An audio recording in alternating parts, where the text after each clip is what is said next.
Queens gets the money. Yes, sir, man. We in the building. How are you? Everything's great, man. Over here at the Pump Foundation, and I'm doing my thing. Defense in the playoffs was where you made your mark. But I feel like you've had multiple lives. I feel like you were Ron Artest in Chicago that was finding his way post St. John's. You went to Indiana, you had an identity, and then you came to Los Angeles, and it took on a life of its own. Which version of you in the NBA was your favorite version? I think 08, 09, specifically the playoffs when the Houston Rockets played against the Lakers, that was probably they don't really show those highlights because then it's going to show how good I really was. But it showed how it really showed how people just couldn't guard me. Yeah, to me, they had no chance. I liked Lakers' version of you, but I also liked Pacers' version of you when you were getting all them tees. Well, the Lakers version was good, but it was gratefully and rightfully so overshadowed by some better players, and Pau and Kobe, and so I had to take on a different role. But at the Lakers, I was actually really, really good, but I had to take on a different role. Metta, who is the modern-day Pau Gasol? I would say the modern-day Pau Gasol. Oh, wow. The kid from the Rockets. Alperen Şengün? That's his name, the big center? Yeah, I like him. Does that quality of center, is it rare at this point?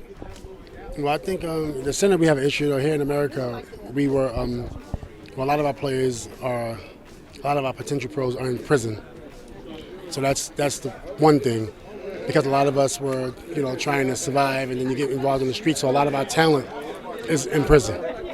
And then they had so many handcuffs on the centers. So the big, especially the African American centers, they had so many handcuffs on their skill set, so had no freedom. Very reminiscent of just history. But then you look at the overseas players; they came here with way more freedom. So then we had to catch up. So now you get players catching up.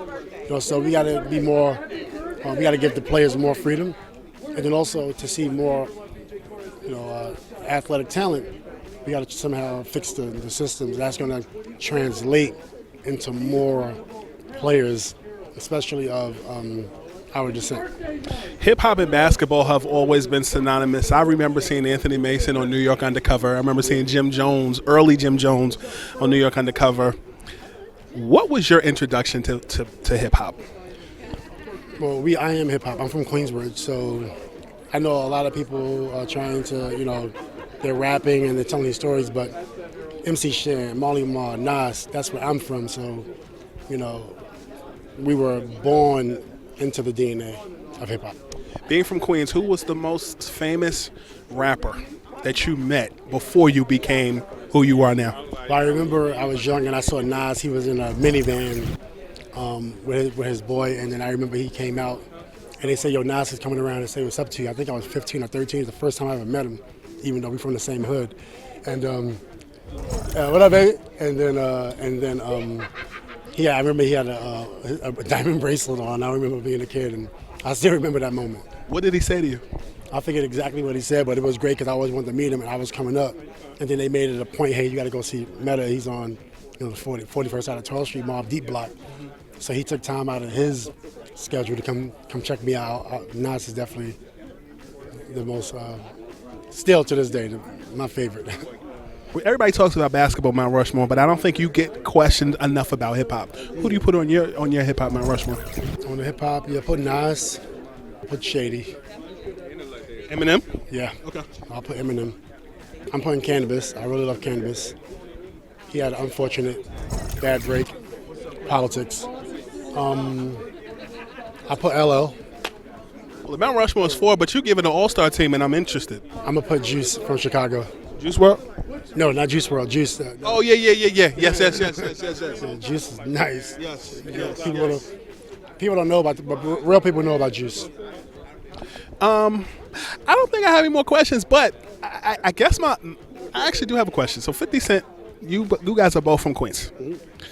I feel like his brilliance and his intelligence and how he transitioned from hip hop artist to curator of culture through creating power, is brilliant.